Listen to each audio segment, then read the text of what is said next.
Hola, mi nombre es Nicanor Suárez y soy vendedor técnico de la empresa Hidratools, una empresa nacional líder hace más de 60 años en la fabricación de herramientas hidráulicas de alta presión.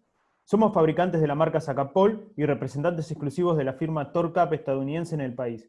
Ellos son fabricantes de herramientas de torque controlado y tensionadores de espárragos.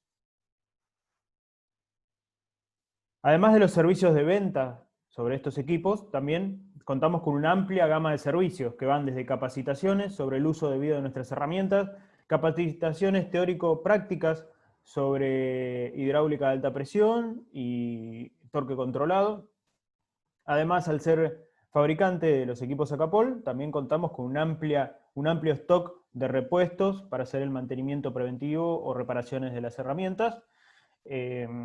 También ofrecemos servicio de alquiler en cuanto a las herramientas Zacapol y TorCap, y además un servicio de torque con mano de obra especializada. Espero no olvidarme de ningún servicio, pero bueno, también estamos presentes en uno de los stands, así que cualquier consulta que tengan, vamos a tratar de responderla. Usualmente participamos en las exposiciones que tengan que ver con la energía o oil and gas. Estamos presentes en la Oil and Gas, tanto en Buenos Aires como en Neuquén, en todas las ediciones. También participamos de exposiciones que tengan que ver con la minería, como la Minerar en San Juan.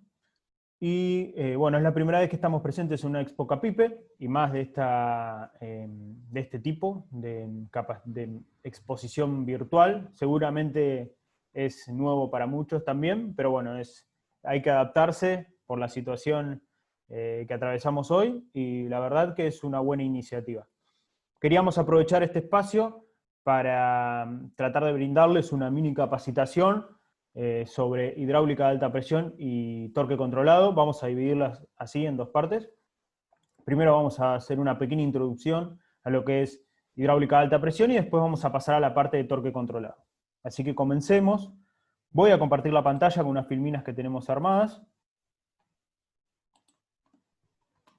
Va a quedar la cámara por acá. Voy a agrandarlo un poquito si puedo. Perfecto. Bueno, como le comentaba, comercializamos dos ramas de productos, podemos decir. Los productos Zacapol, que son los que fabricamos nosotros hace más de 60 años, y los equipos TorCap, equipos de torque controlado. Somos representantes exclusivos y únicos en el país de la firma estadounidense TorCap. Estamos habilitados tanto para hacer las reparaciones de los equipos, el mantenimiento, la certificación de calibración, entre otros. Vamos a pasar acá. Bueno, vamos a nombrar los productos Zacapol que tenemos y los productos TorCap. Esto es más una generalidad. De acá se desprenden muchos más productos que los van a poder ver en el catálogo. En cuanto a los productos Zacapol, tenemos cilindros, bombas de accionamiento, herramientas, equipos especiales, que seguramente nombré, el tema de, si no lo hago ahora, tenemos la posibilidad de fabricar equipos especiales fuera de lo que sea estándar que figure en nuestro catálogo. Esto bajo especificaciones del cliente. Se hace un relevamiento igual y bueno, se pasa una cotización con el precio del equipo especial. Y servicios a empresas que anteriormente nombré. En cuanto a los equipos TorCap, podemos encontrar cabezales de torque, tanto neumáticos, eléctricos, cabezales hidráulicos, creo que no me olvido de ninguno, y bombas de accionamiento. Además, accesorios, tanto de control como de seguridad, y los servicios a empresas como el servicio de torque que nombré anteriormente. Y bueno, el servicio de calibración de equipos. Vamos a nombrar algunos conceptos físicos involucrados en el funcionamiento de nuestras herramientas, como para que entendamos cómo funcionan, ¿no? Empezar a entender su funcionamiento. Esto es muy básico igual. Tenemos que tener en cuenta, en cuanto a hidráulica de alta presión, dos conceptos básicos. Uno es presión y el otro es caudal. Acá aparece un tercero que es torque, pero esto tiene que ver con la capacitación de torque que vamos a dar después de esta. Presión es igual a fuerza sobre superficie. Una unidad en la que podemos encontrar presión es kilogramos sobre centímetros cuadrados. Caudal es igual a volumen sobre tiempo, y una unidad representativa puede ser el litro sobre minuto. En cuanto a presión, dijimos que nombramos una unidad representativa como el kilogramo sobre centímetros cuadrados, pero podemos encontrarlo también en PSI y en bar. Usualmente nuestro catálogo la presión a la que trabajan nuestras herramientas está expresado en bar. Pero bueno, una pequeña conversión, si necesitamos saber otra unidad, se puede hacer. En esta filmina lo que queremos explicar un poco es el funcionamiento de nuestras herramientas y cómo con equipos tan chicos, si ustedes después ven las dimensiones de nuestros equipos, podemos conseguir fuerzas de gran magnitud. Por ejemplo, acá a la izquierda tenemos un cabezal, representando lo que sería un cabezal de una bomba, o una bomba en realidad, con un cabezal de alta presión. En este caso una bomba manual. Lo que estamos aplicando ahí es una fuerza sobre la palanca, y esto va a provocar un bombeo, va a hacer que avance el vástago, y por ende el émbolo que está conectado a este vástago, y va a comprimir un líquido, que en nuestro caso es aceite hidráulico. Sin entrar en mucho detalle y en discusión, vamos a decir que el líquido hidráulico, el aceite es un líquido incompresible, por eso va a transmitir esa compresión que le apliquemos, en este caso a muy alta presión. En el lado derecho vemos una imagen que se utiliza para explicar muchas veces el principio de Pascal. No vamos a detallar mucho ese principio, vamos directamente a explicar que lo que queremos representar acá es con una fuerza pequeña que nosotros apliquemos, una fuerza de nuestro cuerpo con el brazo en una palanca manual, por ejemplo, vamos a hacer avanzar el émbolo de área 1, ¿no? Vamos a pensar como si esto fuera un sistema hidráulico conectado entre sí, dos émbolos. El émbolo de la bomba es el que aplicamos la fuerza F1. Vamos a aplicar una fuerza, esa fuerza va a transmitir una presión al líquido. Este líquido incompresible, entre comillas, va a transportar esa presión hacia el émbolo 2, y como el émbolo 2 es de un área mucho mayor, se va a ver multiplicada para darnos una fuerza. No se va a multiplicar la presión, sino se va a multiplicar la fuerza obtenida, ¿no? A partir de la fuerza de F1 que aplicamos, que es mucho más chica.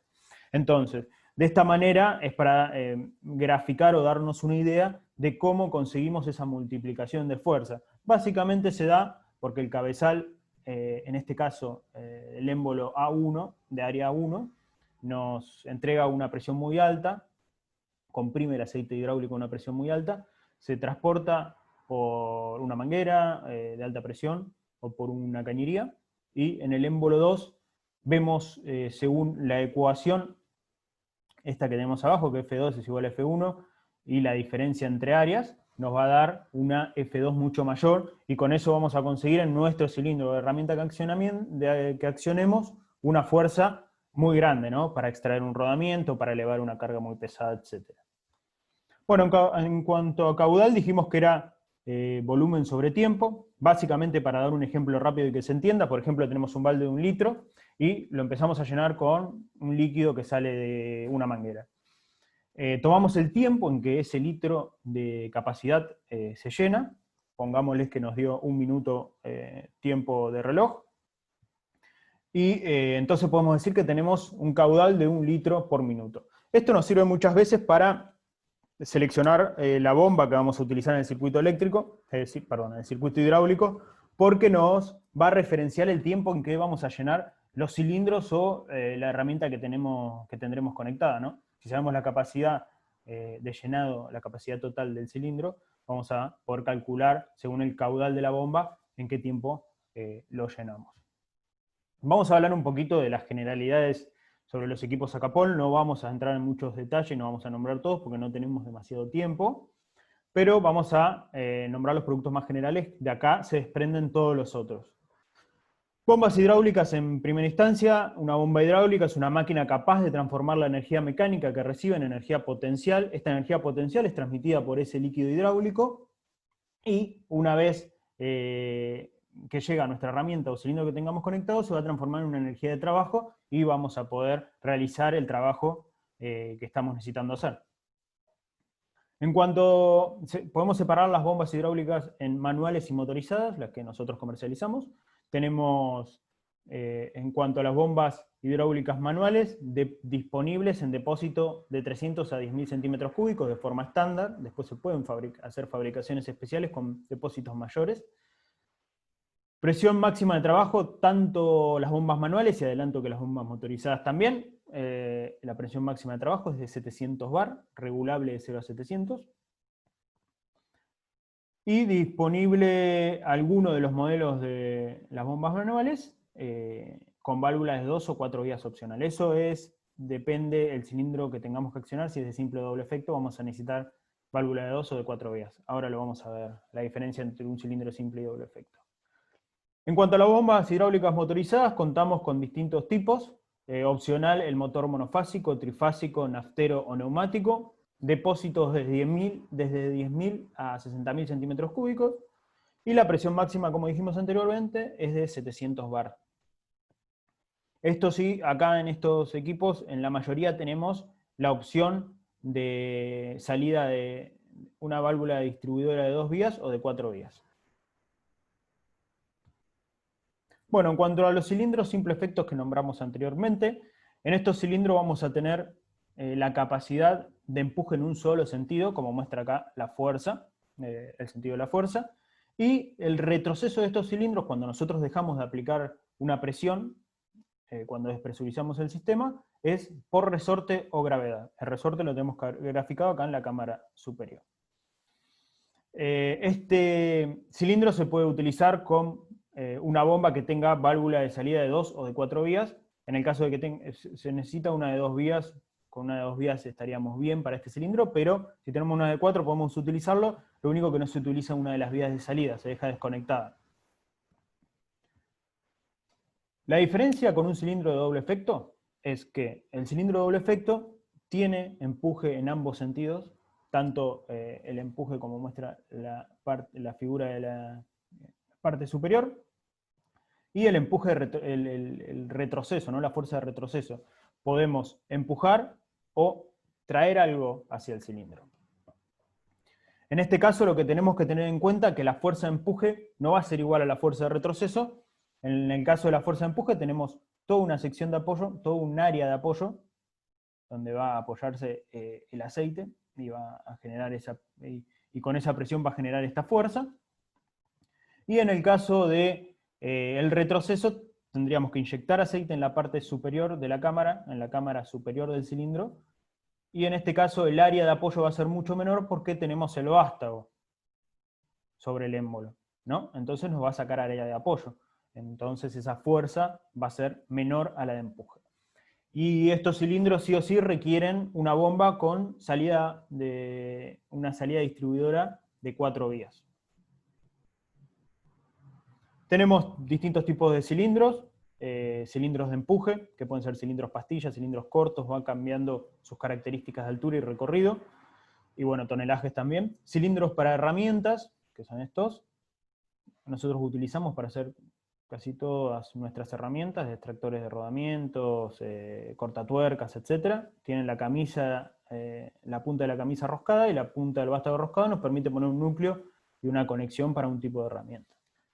Cilindros de vástago agujereado, que se utilizan usualmente en la construcción. Un ejemplo puede ser para hacer ensayos de tracción en micropilotes. Se enhebra, tiene un agujero pasante, se enhebra ahí el material a ensayar, y bueno, se hacen los ensayos pertinentes. Básicamente eso fue una presentación rápida sobre equipos Sacapol, y bueno, vimos un poquito de teoría, como dijimos, sobre hidráulica de alta presión. Vamos a continuar ahora con lo que la mini capacitación de torque controlado y sobre los equipos TorCap. Arranquemos con la teoría, entonces. Bueno, torque es igual a fuerza por distancia. Cuando aplicamos un torque, lo que estamos haciendo es aplicar una fuerza rotacional sobre un eje, como muestra acá la figura. Y bueno, torque es igual a fuerza por distancia. Si nosotros variamos alguna de estas magnitudes, vamos a variar el torque en consecuencia. En cuanto a torque, tenemos distintas unidades en las que se puede expresar el torque. Y eso depende del sistema que utilicemos, ¿no? Como conocemos, está el sistema métrico, el inglés, el internacional, y en cada uno vamos a tener una unidad distinta. Kilos por metros en el métrico, libras por pie en el sistema inglés, y en el sistema internacional, newton por metro. Nosotros usualmente, nuestros equipos en los catálogos los van a encontrar en newton metros o libras-pie, sus máximos y mínimos en torques. Tenemos que tener en cuenta que hay mucha diferencia entre unidades, Por eso, si venimos en un proceso de torque utilizando una unidad, no podemos confundirla o empezar a utilizar otra. Bueno, cuando aplicamos un torque, para que nos demos una idea, lo que en realidad estamos haciendo, tensionar ese espárrago, lo estamos estirando, ¿no? Estamos haciendo avanzar la tuerca sobre los filetes del perno, lo que va a provocar un estiramiento del perno cuando éste empieza a generar una resistencia, porque no puede avanzar más esa tuerca, choca contra las placas que estemos ajustando en este caso, y lo que se dice es que este perno actúa como un resorte. Cuando nosotros dejemos de aplicar esta fuerza, el perno va a tener una capacidad o va a tratar de volver a su estado original, provocando esta fuerza de amarre que se puede ver graficada en la figura. Básicamente eso, entonces. Para resumir, cuando aplicamos un torque, lo que estamos haciendo es estirar o tensionar el espárrago. La ley de Hooke nos explica un poco esto, de que el material funcione como un resorte, y nos dice que la deformación que se le produce al material es directamente proporcional a la fuerza que apliquemos. ¿Cómo es esto? El comportamiento de un acero, podemos verlo, lo podemos explicar mejor con estos gráficos. Cómo se va a comportar el acero o el acero del perno que estemos estirando, que esté en el proceso de torque, ¿no? Tenemos un gráfico de esfuerzo y deformación a la izquierda. En este gráfico nos indican la región elástica de un material, que es la región donde va a mantener esa capacidad de volver a su estado original cuando dejemos de aplicar la fuerza. Después tenemos una región plástica en amarillo, que nos va a referir a la región de deformación del material cuando comienza a deformarse, cada vez que le apliquemos mayor tensión, esa deformación va a ser cada vez más permanente y va a perder esa capacidad de volver a su estado original. Y después tenemos una región de fractura cuando pasamos la región plástica. Básicamente, cuando se aplica un torque, por seguridad se tiene que estar en el 70% del periodo elástico para que mantenga esa capacidad de volver a su estado original y produzca esa fuerza de amarre que necesitamos. Si nosotros entramos en la región plástica, entramos en una deformación permanente del material y perdemos esa capacidad. A la derecha tenemos una comparación entre dos materiales de distinta calidad, uno más frágil y uno más dúctil, y es un gráfico de tensión y deformación. Para comparar y para ver esta diferencia en cuanto a regiones de las regiones que nombramos anteriormente de cada material, bueno, en el material frágil, por ejemplo, podemos ver que va a soportar una mayor tensión el perno antes de entrar en la zona o región plástica. La región plástica es esta, después de este pedacito corto de línea. Y va a tener una región plástica corta para entrar rápidamente en la fractura del material, ¿no? Así se comportaría un material frágil en comparación de uno dúctil. Y el dúctil, en cambio, va a soportar menos tensión antes de entrar a la región plástica, pero esa región plástica va a ser mucho más alargada para entrar en la región de fractura, ¿no? Es como estirar una plastilina, para decirlo de una forma exagerada y que se entienda. Así que bueno, ¿por qué mostramos esto? Porque nos interesa que se entienda que los materiales se comportan obviamente de distinta manera y que no podemos variar materiales del perno. Si estamos utilizando X perno para un trabajo de torque o para un ajuste de una brida, por ejemplo, no podemos venir después en un mantenimiento, si necesitamos cambiar ese perno por rotura o por mantenimiento preventivo, cambiar el material del perno, porque se van a posiblemente, seguramente en realidad, comportar distinto, ¿no? ¿De qué depende la compresión o la tensión que podamos ejercer en cada espárrago? En primera medida, del material, en segunda, el diámetro o sección, y en tercera medida, y no menos importante, el paso. El paso lo vamos a nombrar ahora. No podemos variar el paso del perno ni de la tuerca que estemos utilizando, porque va a variar la resistencia que la resistencia de estos mismos para ejercer ese trabajo, ¿no? Nos van a ofrecer menos o mayor resistencia si variamos el paso de la rosca, así que no lo debemos hacer. Bueno, decíamos en primera instancia, importante el material y el diámetro el diámetro o sección del perno, ¿no? Esta es una tabla normalizada que nos va a mostrar, nos va a dejar entender un poquito mejor esto. Vamos a poner ejemplos para entender. Esto es, bueno, diámetro del perno. Acá tenemos las distintas calidades del material. Y esta parte de la tabla nos refiere a la fuerza de pretensado para estar en ese 70-75% de la región elástica que decíamos, ¿no? La fuerza de pretensado que soporta el perno, que hay que darle al perno, en kilogramos. Por ejemplo, vamos a poner un ejemplo. Estamos utilizando un perno de 22, ¿no? De diámetro. Y de calidad 8.8, ¿no? Soporta 14.100 kilogramos. Y nosotros por X cuestión, por un mantenimiento de tantas horas que tenemos que hacer y cambiar el perno, o por una rotura del perno y lo tenemos que cambiar, venimos y tenemos que poner otro perno y empezar un proceso de torque. Entonces, no tenemos uno de calidad 8.8, pero tenemos uno de mismo diámetro de 22, de calidad 5.6. ¿Qué va a pasar acá? Nosotros sabíamos que el de calidad 8.8 iba a resistir 14.100 kilogramos. Si venimos y ponemos uno de 5.6 porque no tenemos de esa calidad, pero decimos es el mismo diámetro, ¿va a resistir lo mismo? No. Ven que, por ejemplo, el de 5.6 resiste 9.090 kilogramos, o sea, mucho menos que el perno de 8.8 en calidad. Así que seguramente entremos en la región plástica o de deformación permanente o de fractura de este nuevo perno si aplicamos el mismo torque que aplicamos en uno de calidad 8.8. Y lo mismo pasa si variamos el diámetro. Teníamos uno de 22, de 8.8 y venimos y colocamos uno de 20 de diámetro y de la misma calidad 8.8. Ven que la diferencia entre resistencias también es mucho más, es muy grande, sigue siendo muy grande. Así que bueno, tenemos que tener muy en cuenta no variar material, no variar diámetros de perno y no variar los filetes de las roscas. Es muy importante esto en un proceso de torque. Respetemos lo que veníamos usando, básicamente. Bueno, cuando aplicamos torque, lo que estamos haciendo es aplicar una fuerza rotacional sobre un eje que está dado por la fuerza y la distancia donde la apliquemos. Esto nos va a dar un estiramiento del perno, que es lo que queremos conseguir, pero también tenemos que tener en cuenta que vamos a perder mucha energía en lo que es rozamiento.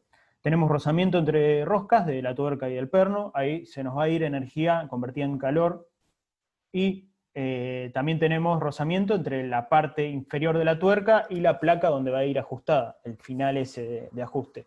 Ahí vamos a tener rozamiento también, y esto nos va a provocar pérdida de energía que se nos tiene que ir a la tensión del espárrago. Para darnos una idea de esto, tenemos un gráfico. Teóricamente se nos va el 10%, perdón, se nos va el 40% en el rozamiento entre filetes y el 50% en el rozamiento entre la cara de la inferior de la tuerca y el lugar de ajuste, ¿no? La placa de ajuste. El 10% se nos va en esa carga útil para tensionar el espárrago. Así que esto lo tenemos que tener en cuenta. Esto es un gráfico de tortas que nos muestra lo mismo que dijimos, fricción en la rosca, cuánto se nos va en la fricción en la cabeza, en la cara de la tuerca, y cuánto se nos va en la extensión del perno final. Para disminuir estos rozamientos tenemos algunos trucos, digamos, que no son trucos, pero bueno, son características de los materiales. En cuanto a las tuercas, podemos tener tuercas normalizadas que tienen usualmente una cara rectificada. Esa cara rectificada, al ser más lisa que una que no esté rectificada, vamos a tener un menor rozamiento entre partes, entonces vamos a perder menos energía en ese rozamiento.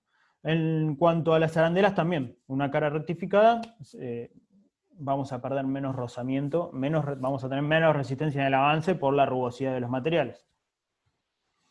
Otra de las formas de disminuir este rozamiento, pero que hay que tener mucho cuidado, es el tema de la lubricación. En este gráfico nos vamos a poder ayudar a entenderlo. Voy a poner el puntero. Básicamente este gráfico nos muestra torque aplicado en un perno y carga residual que se va en ese perno en toneladas. La carga de estiramiento, esa de tensionado.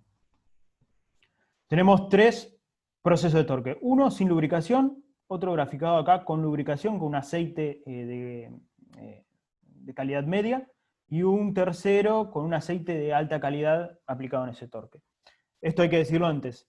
Cuando aplicamos un proceso de torque, si no tenemos especificaciones, perdón, del fabricante del equipo o del departamento de calidad de ingeniería, el proceso de torque se hace sin lubricación, se hace en seco. Entonces, para entenderlo, aplicamos 60 libras-pie, por ejemplo, en un proceso de torque, sin lubricación. Vamos a conseguir 1,5 toneladas de precarga sobre el perno. Venimos y aplicamos una lubricación porque se nos ocurrió que queríamos cuidar la tuerca y el perno, los filetes, y bueno, le vamos a poner una lubricación de un aceite de gama media.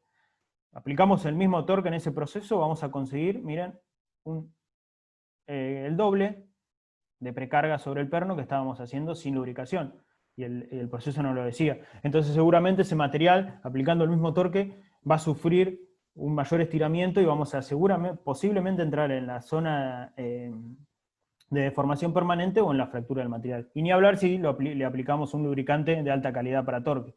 Y aplicamos el mismo torque, venimos acá y nos vamos a 5 toneladas y media, un montón. Nada, esto se preguntan para cuándo puede servirnos, para qué tenemos esta tabla. Bueno, por ejemplo, de los objetivos donde nos puede servir es cuando tenemos un equipo que no llega al torque que necesitamos, un equipo chico, y su máximo no nos da el torque que necesitamos llegar. Bueno, se puede llegar a aplicar un lubricante mediante muchos cálculos del departamento de ingeniería o del departamento de calidad, y bueno, se pueda llegar con ese equipo conseguir un torque más alto, que es el que necesitamos. Y hay procesos de torque que nos dicen ya qué lubricación le tenemos que poner. Está pensado con X lubricación para conseguir ese torque. Nada, esta filmina refiere a que no se pueden arreglar desalineamientos de tramos de cañería directamente aplicando torque. Lo que primero debemos hacer es desajustar los bulones, los pernos, y alinear esto, tanto el desalineamiento lateral o como se puede dar un desalineamiento radial, y después empezar el proceso de torque, ¿no? Después de alinearlos. Bueno, esto lo conocerán muchos, el tema del apriete tipo estrella. En proceso de torque esto es muy utilizado, porque nos permite que ese ajuste, por ejemplo, de una brida, es que se dé mucho más parejo, ¿no? Si nosotros vamos cruzando, como muestra acá la figura, vamos cruzando, ese apriete se va a dar mucho más parejo por lados, y vamos a aplicar seguramente también un torque escalonado, ¿no? Hasta llegar al 100% del torque. Esto nos va a evitar aprietes excesivos sobre algún lado de la brida, o aprietes insuficientes, ¿no? Y que después nos generen pérdidas. Hay que tenerlo muy en cuenta, este tipo de ajuste. Bueno, esto es lo que nombraba anteriormente, la mesa de calibración. Nos permite a nosotros calibrar torquímetros tanto manuales, eléctricos, hidráulicos y neumáticos, que vayan de un rango, que estén dentro de un rango de 100 libras-pie hasta 25.000 libras-pie. Nosotros anualmente mandamos nuestros transducer o, ¿cómo se llaman? Transducer, que son los sensores de calibración, a Estados Unidos a calibrar, y anualmente se piden que los torquímetros de los clientes se renueve la calibración, ¿no? Dura un año el certificado de calibración. No les quiero mentir, pero hasta el año pasado había 2 mesas disponibles en el país para hacer estos certificados de calibración, y una de las nuestras era la nuestra. Hoy en día no sé, pero me parece que sigue habiendo 2 en el país para realizar estos trabajos. Esto es lo que nombré recién, los torquímetros, los tipos de torquímetros que podemos calibrar, y los rangos de torque que nos permite calibrar la mesa. Así se vería uno de nuestros certificados. Tiene la fecha de calibración de nuestros sensores, de los transducers, del equipo. Bueno, tiene que estar, como cualquier certificado de calibración, dentro de la fecha de vigencia de calibración, ¿no? Y les repito que anualmente se recomienda certificar nuevamente los torquímetros. No, bueno, eso básicamente fue esta pequeña presentación. Vimos rápidamente un poquito de teoría y algo sobre los productos Sacapol y Torcap. Si quieren ver en mayor detalle cada uno de los productos, yo voy a estar en el stand y mis compañeros también. Cualquiera le puede resolver las dudas que tengan referente a esto. Les agradezco mucho que me hayan prestado atención, que me hayan escuchado. Cualquier necesidad que tengan, repito, estamos en el stand y vamos a tratar de dejar nuestras redes y posiblemente nuestro catálogo, o entran en las redes, en nuestra página y descargan nuestro catálogo online, tanto Torcap como Sacapol. Así que bueno, nada, los saludo, gracias por escucharme nuevamente, hasta luego, nos estamos viendo.